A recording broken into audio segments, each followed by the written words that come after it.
Welcome to this News Report Bible Talk here at St Paul's Cathedral, home church for Anglicans in Melbourne and Geelong.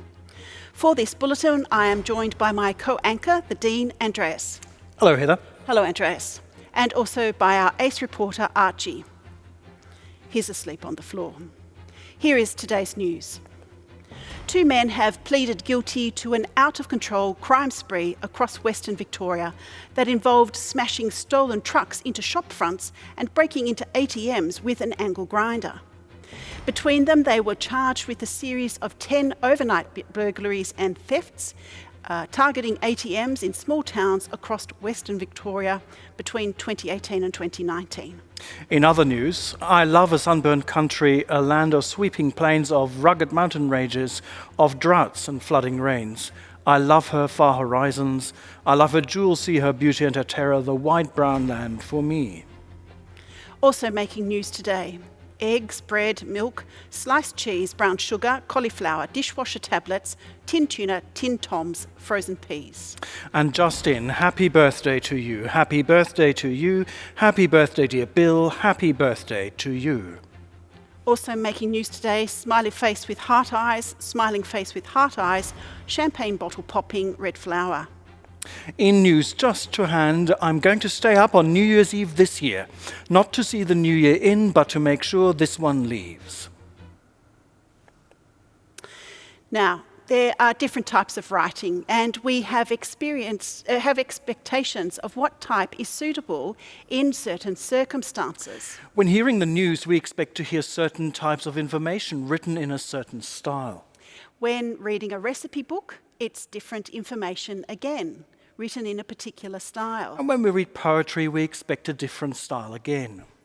Different types of writing are shaped by the aim of the communication, the appropriate style of communication, who is writing and who is receiving it, and when it was written.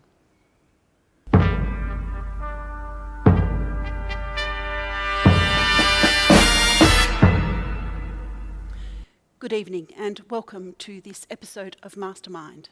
Our first contestant tonight is Dr. Lerver, a sausage farmer from Upper Kambukta West in East Gippsland.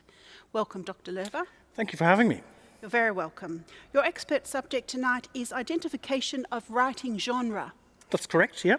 Yes, excellent. Well, your time starts now. My, at Waterloo, Napoleon did surrender. Oh yeah, I've met my destiny in quite a similar way. Song lyrics. Well done, thank you. Correct. Dear Mum, thanks for your... Letter to Mum. Correct. On the ning nang nong, all the cows go bong and the monkeys all say boo. On the nong ning nang, the mice go clang, but you just can't... Nonsense rhyme. Correct. Preheat the oven to 180 degrees Celsius. Line your brownie pan with parchment. Melt the butter and chocolate together in a large, heavy-based pan. We've come in a bit early there. I'll need some more information. Chocolate brownie recipe. Correct.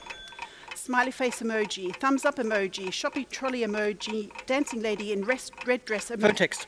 Correct.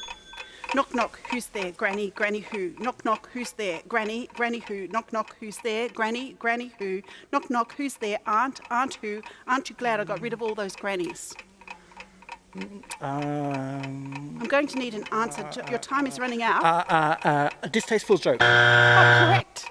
And at the end of your round, you have a perfect score of 6 out of a possible 6 points. Congratulations. Thank you. Well done. I said at the beginning that we were Bible talking news reports. But that's not really what we're doing today.